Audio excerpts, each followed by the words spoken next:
क्या आपने कभी सोचा है कि जिस बौद्ध धर्म ने पूरी दुनिया को शांति और अहिंसा का संदेश दिया, वो अपने ही जन्मस्थान भारत में लगभग खत्म क्यों हो गया? आखिर ऐसा क्या हुआ कि गौतम बुद्ध की शिक्षाएं धीरे धीरे भारत से गायब होने लगी? आज हम जानेंगे बौद्ध धर्म के पतन की पूरी सच्चाई। भारत की पवित्र भूमि पर जन्मा बौद्ध धर्म, जो कभी पूरे एशिया में शांति, अहिंसा और करुणा का संदेश फैलाने वाला सबसे प्रभावशाली धर्म था, आज भारत में लगभग लुप्तप्राय स्थिति में क्यों पहुंच गया? यह प्रश्न इतिहास के सबसे रोचक और जटिल प्रश्नों में से एक है।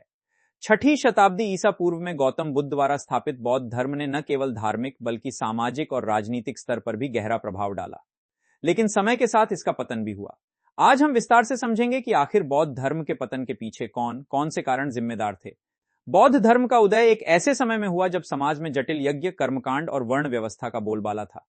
बुद्ध ने सरल भाषा में उपदेश दिए और मध्यम मार्ग अपनाने की सलाह दी। सम्राट अशोक ने बौद्ध धर्म को अपनाकर इसे पूरे भारत और बाहर तक फैलाया।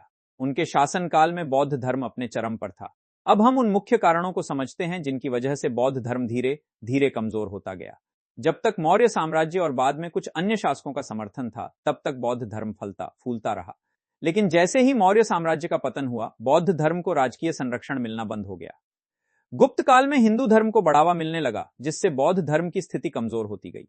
आदि शंकराचार्य जैसे महान दार्शनिकों ने वेदांत और हिंदू धर्म को पुनर्जीवित किया।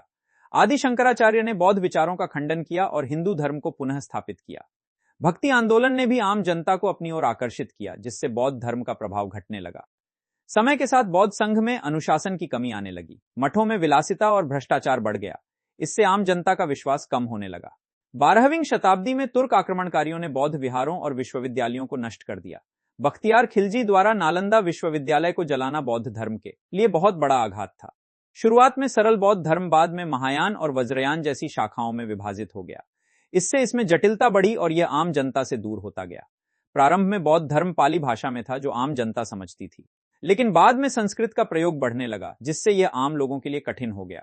बौद्ध धर्म में हीनयान, महायान और वज्रयान जैसे कई मत बन गए। इन आंतरिक मतभेदों ने इसकी एकता को कमजोर कर दिया। बौद्ध धर्म का पतन किसी एक कारण से नहीं हुआ, बल्कि कई सामाजिक, राजनीतिक और धार्मिक कारणों के सम्मिलित प्रभाव से हुआ। राजकीय संरक्षण का खत्म होना, हिंदू धर्म का पुनरुत्थान, विदेशी आक्रमण, संघ में भ्रष्टाचार और आंतरिक विभाजन, ये सभी कारण मिलकर बौद्ध धर्म को भारत में कमजोर बनाते गए। लेकिन यह भी सत्य है कि बौद्ध धर्म पूरी तरह समाप्त नहीं हुआ। आज भी यह चीन, जापान, श्रीलंका, थाईलैंड और अन्य देशों में फल फूल रहा है। इतिहास हमें यह सिखाता है कि कोई भी विचारधारा तब तक जीवित रहती है, जब तक वह समय के साथ खुद को बदलती रहती है।